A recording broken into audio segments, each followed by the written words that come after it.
Prezados amigos do Diálogo Espírita, no programa de hoje nós vamos estrear um novo quadro, cujo título é Nós e o Mundo.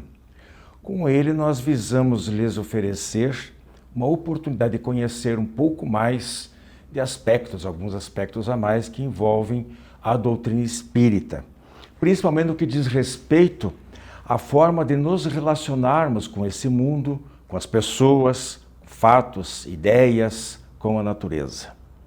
Quando este quadro, com a duração de 10 minutos, entrar, como é o caso de hoje, nós não apresentaremos o tema livre, mas teremos ainda 3 outros quadros menores de 5 minutos cada um. Então fique agora com Nós e o Mundo, na apresentação de Rose Heidmann e Andrea Kleinans.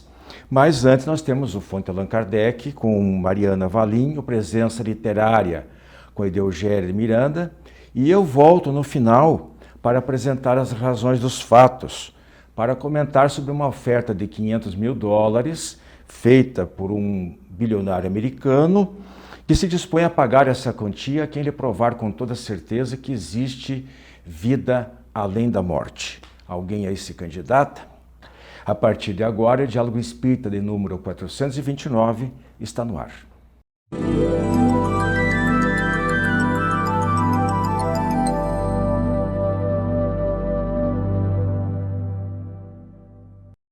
Olá, amigos! Estamos inaugurando hoje, com grande alegria, o novo quadro, Nós e o Mundo. Conforme foi anunciado, nós buscaremos trazer nesse quadro reflexões em torno de assuntos da atualidade, em confronto, em comparação com o conhecimento espírita, buscando abordar de alguma forma o nosso relacionamento com a sociedade, com o mundo, com os fatos que nos rodeiam entre nós. Fiquem conosco, acompanhando esse quadro novo. O tema de hoje, escolhido, né, André? André está aqui conosco. André, como é que se pronuncia o teu sobrenome? Kleinans. Kleinans. Tem um monte de vezes, não saiu. E a André está aqui conosco, eu sou Rose. E nós vamos estudar hoje alguma coisa a respeito da limpeza da casa mental. Por que esse tema? Especificamente esse, né? Inaugurando esse quadro. Nós estamos ainda em época de pandemia. Acredito que nunca nós oramos tanto, né? Pelos nossos entes queridos, pelos nossos familiares, por aqueles que se reúnem em grandes grupos de orações. E a nossa força mental, o nosso pensamento direcionado, é chamado mais do que nunca a trabalhar em benefício da saúde, das pessoas que nos pedem as orações, que oram conosco, e da nossa própria saúde. Então é mais que oportuna a reflexão em torno da nossa casa mental, né, Andréia? Daquilo que nós podemos fazer com o nosso poder mental e como usar essa energia que temos em nosso próprio benefício. Eu li, eu não sei se é verdade, mas eu li, eu não sei quem contou também, né? Que nós temos mais de 90 mil pensamentos por dia. Se for verdade ou não sendo, de qualquer maneira, nós sabemos que pensamos o tempo inteiro. Direcionar esse pensamento, voltar essa fonte de energia incessantemente para o bem é um desafio. É uma meta a que algum de nós nos propomos, mas muito difícil de atingir. Eu me sentia muito frustrada, né? Porque fazia um esforço e de repente lá uma bobaginha passava assim de longe na mente. Aí eu li o que Paulo de Tarso falou. Ele disse assim: pois eu não faço o bem que eu quero, mas o mal que não quero, esse ainda pratico. Falei, estou em boa companhia. Consolou um pouco. Mas isso não é desculpa para não buscarmos educar o nosso pensamento e direcionar essa poderosa fonte, né, de energia à nossa mente. E uma das coisas que nos impressiona é como isso pode influenciar o nosso estado de saúde. Eu acredito que, pelas leituras feitas, pelas reflexões, não sou, né, uma profissional da área como você, mas eu acredito que, de alguma forma, a Organização Mundial da Saúde está certa quando diz que a nossa saúde está ligada ao completo bem-estar, né? Não só físico, mas mental, emocional, espiritual, social também. O que você pensa a respeito, Andréia? O que a tua experiência, a tua vida indicam? Nossa, esse tema é muito importante, né, Rose? Aqui o que você traz é, na verdade, então, a saúde mental integral, né? Não só a saúde física, mas englobando também a saúde espiritual e como a gente pensa, né? A gente, na psicologia, nós costumamos falar que o ser, que o indivíduo, ele tem um aspecto biológico, psicológico, sociocultural e agora, pasmem, espiritual. Que maravilha. Que lindo, né? Porque o espiritual é a partir de pesquisas bem mais recentes. Porque até que enfim. Pois é. E antigamente era só o aspecto biopsicossocial. Então agora a gente já tem, mesmo porque a própria Organização Mundial da Saúde já traz esse conceito desse saúde integral, né? Não só alguns aspectos da saúde. Esse tema que a gente escolheu, que é a limpeza da casa mental, né? É um desafio, né? É um desafio, mas é um treino. Eu sempre tenho dito, né, nos programas, quando a gente grava, que tudo que a gente aprimora é um treino. A gente precisa sempre colocar em prática esse treino e não desanimar quando a gente cai, né? Quando a gente tem os erros, né? Importante, eu acho isso. Não desanimar quando a gente cai. Nós, na verdade, somos mente, né? Para nós espíritas, o conceito de mente é até difícil de separar do conceito de espírito como fonte do pensamento, da emoção, do sentimento, né? Parece que de alguma forma eles se aproximam muito ou quase se confundem. A mente seria uma parte do espírito, mas é a parte pensante, a parte inteligente, a individualidade, né? Congrega as experiências.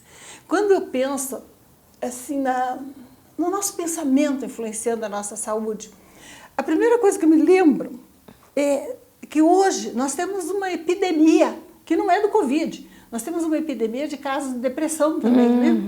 Ou de ansiedade, na gênese de um mundo de doenças.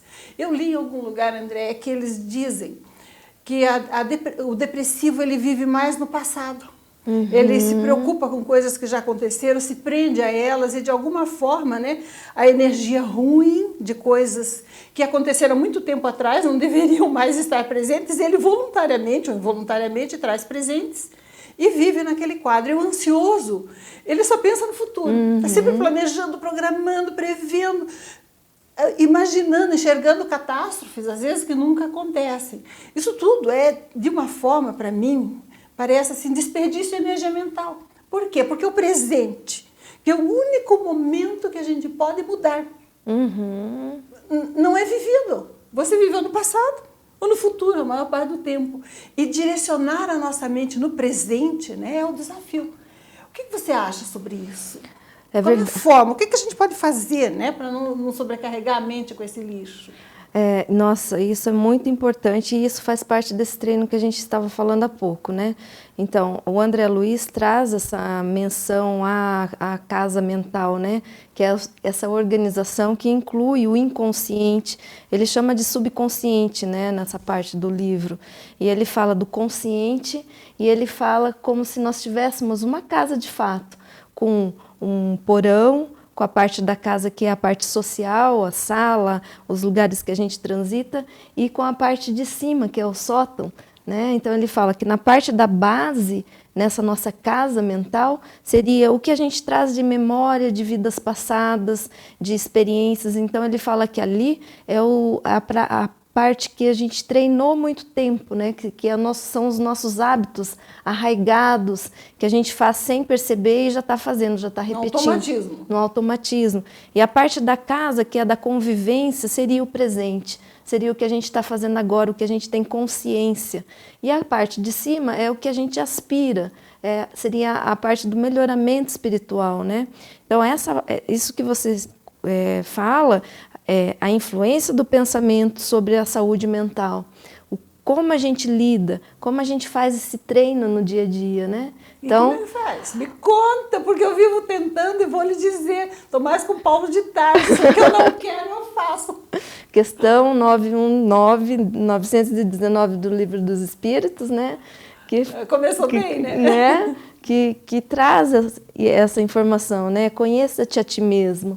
Né? Como é que a gente faz, em seguida, a gente faz reflexões sobre o nosso comportamento, sobre o que fizemos no dia a dia, né? São instruções que estão lá no Livro dos Espíritos, que a gente pode acessar a qualquer momento.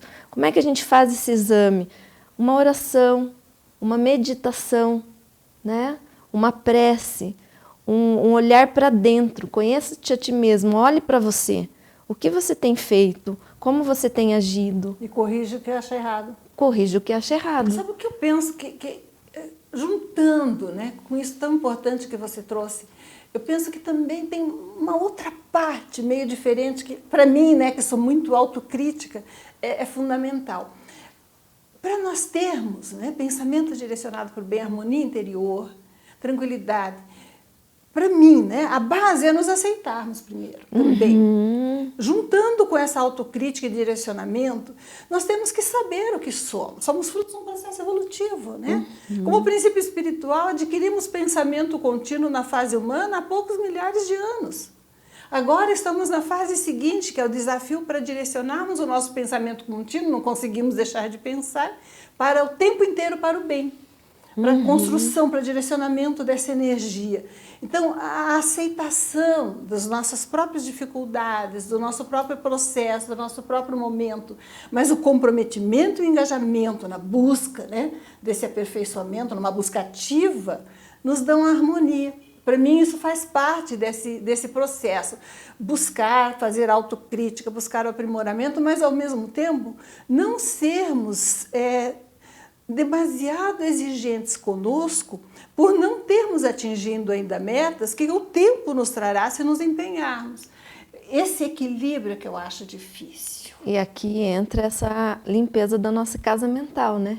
Que é aqui, ó, um movimento de autocompaixão para consigo próprio. Tão importante, né? Quem não se ama. E aí você se dá as mãos, não seja demasiadamente crítico, e é assim que faz, que a gente consegue construir esse eu um pouco mais consciente, né, dos próprios erros, das próprias dificuldades.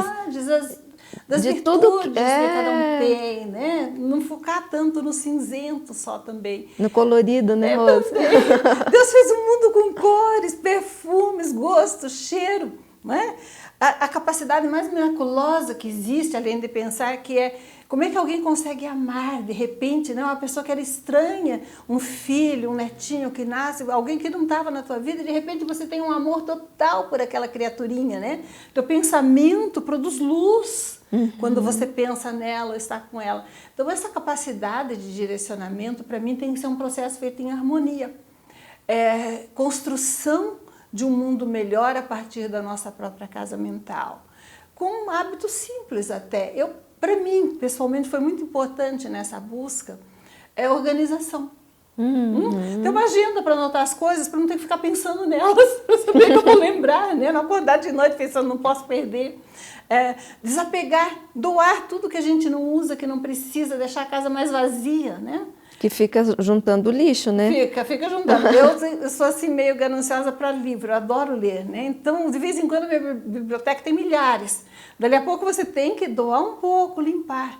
Então, a construção da casa mental, a limpeza da casa mental, começa pela organização na vida diária, né? Você viver com mais simplicidade, mais desapego, mais tranquilidade interior. E sentir o momento presente. O que você gostaria de colocar para quem nos ouve mais sobre esse tema?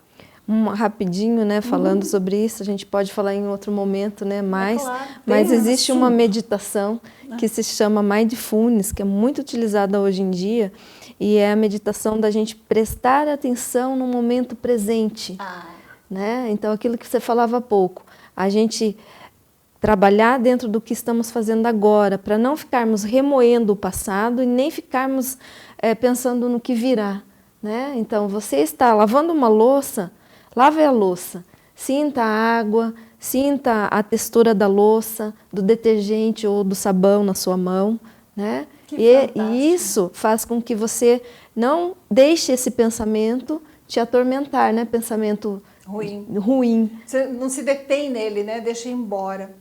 Temos muita coisa ainda sobre esse tema, né?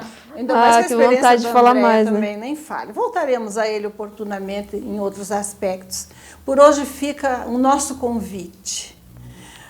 descomplique a vida, mas mantenha, acima de tudo, a casa mental organizada, cultivando boa leitura, bom pensamento e alegria de viver, vivendo o momento presente com toda a plenitude, na busca do melhor coletivo, que é a busca de Deus. Muita paz. Clube do Livro Espírita de Curitiba. Mais de 2 décadas consolando corações, iluminando consciências. Descontos de até 60% no preço de capa e no primeiro ano ainda ganha uma assinatura grátis do jornal Comunicação Espírita.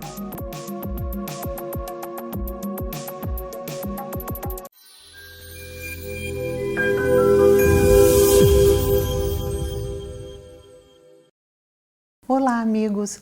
Hoje no Fonte Allan Kardec, nós iremos falar de um assunto que praticamente todo mundo conhece, todo mundo fala e a maioria das pessoas acreditam com certeza que tem um. Nós iremos falar da questão 490 do Livro dos Espíritos, que vai trazer para nós o assunto Anjo da Guarda. Anjo protetor, espírito protetor, mentor espiritual, cada um chama pelo um nome, mas a certeza que temos é que temos um. Então, Kardec vai perguntar aos espíritos nesta questão o que é um anjo da guarda ou quem é o anjo da guarda. E eles irão responder então que é um espírito superior que nos protege, que cuida de nós. Aí nós vamos, Kardec pergunta-se desde quando? E se nós também iremos reconhecer esse anjo da guarda, esse espírito protetor?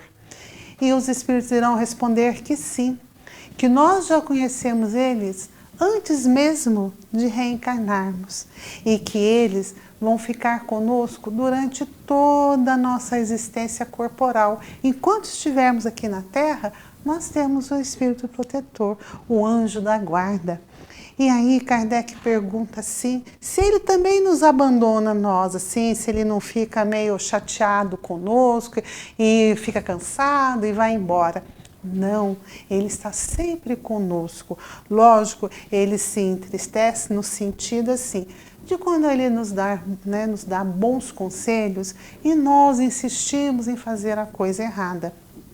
Mas mesmo assim, ele continua conosco, porque a missão desse anjo da guarda, desse espírito protetor, é de proteger, igual um pai faz com o filho, proteger, aconselhar, trazer boas ideias.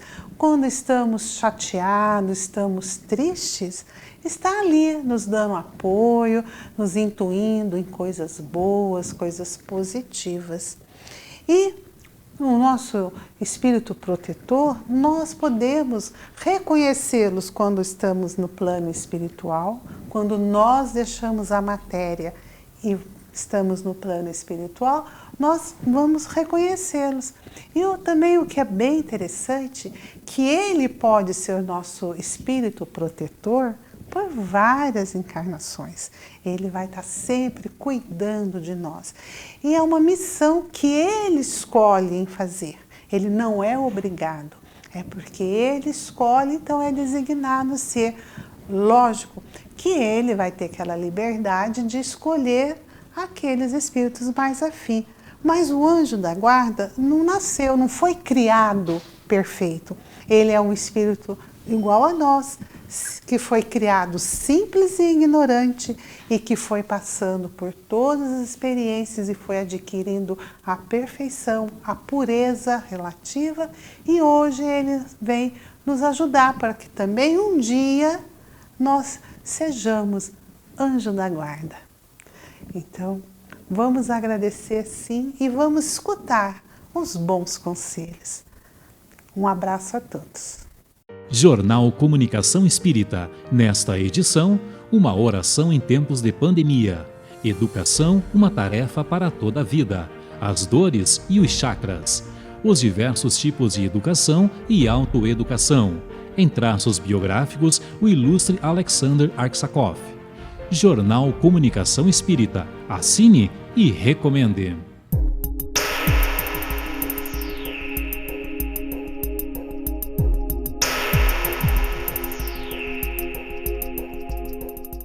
O perdão como caminho e o caminho do perdão. É a presença literária que apresentamos e indicamos hoje como leitura. O autor é Alberto Ribeiro de Almeida, médico homeopata, terapeuta transpessoal, palestrante, escritor. A renda de suas obras, seminários, workshops e vídeos veiculados na plataforma Jardineiro Net é revertida para as obras assistenciais do Jardim das Oliveiras, em Belém do Pará. O livro O Perdão como Caminho e o Caminho do Perdão foi publicado em 2012 pela editora Marques e tem como objetivo apresentar o perdão como uma maneira de viver, oferecendo passos para se conseguir o perdão pontualmente. O que é o perdão? O que é o não perdão? Como se livrar da culpa dilacerante? Como superar a mágoa renitente e invasiva? O que fazer para se perdoar pai, mãe, filho, cônjuge, um inimigo? E quando não se consegue perdoar? Como o não perdão repercute no corpo, nas nossas relações, no psiquismo? O auto-perdão. O amor como base para o perdão e o caminho do perdão. Estes são alguns tópicos que a obra contempla. Os capítulos apresentam partilha de conteúdos de vida, tendo como fonte os ensinos de Jesus e Kardec, em associação à experiência profissional no campo médico e psicoterapêutico, em consonância com a visão espírita. Como o próprio Alberto Almeida diz na introdução deste livro, o auto-perdão é o chamamento base para quem quer perdoar a tudo e a todos. Quem busca ampliar o olhar quanto à transmutação de culpas e mágoas em experiências felizes, tem nesta obra a renovação de um convite que vem se repetindo há mais de 2020 anos.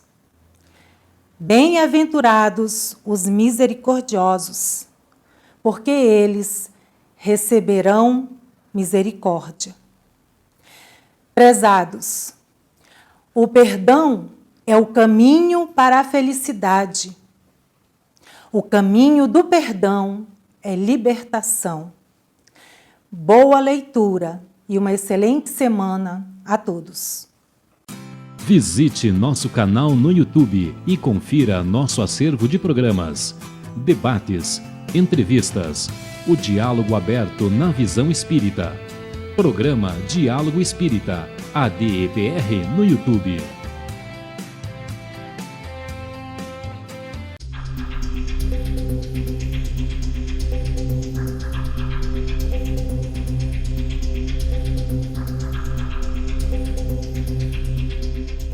Visto que nós tratamos aqui das razões de alguma coisa, hoje eu replico o que eu li no jornal Espírita Opinião de Porto Alegre, do mês de março deste ano, que por sua vez registra a notícia do The New York Times de 21 de janeiro.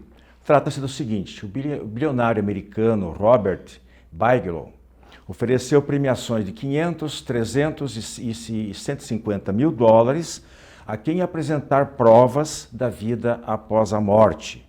Portanto, quase $1 milhão no total. Isso foi assunto de um programa dominical da TV brasileira, no dia 7 de fevereiro, que entrevistou o bilionário. E talvez alguns de vocês, por certo, devem ter assistido.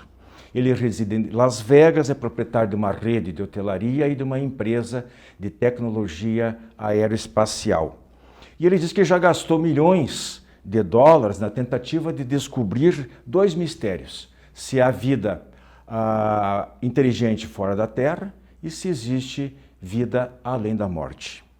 Mas se engana quem pensa que ele faz isso por espírito, por um ideal, por uma motivação puramente científica. Na verdade, há um forte componente pessoal por trás destas intenções, quais seja a morte do pai, de um filho, da esposa e de um neto. Como ele dirige um instituto de pesquisa, um instituto dedicado a esse tipo de pesquisa, ele resolveu anunciar então um concurso de ensaios aberto ao mundo todo e convidando cientistas, acadêmicos, religiosos, pesquisadores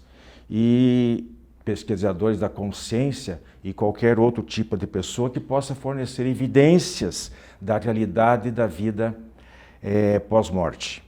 Bem, nós podemos dizer que, em princípio, a iniciativa deste bilionário pode ser considerado como algo muito louvável.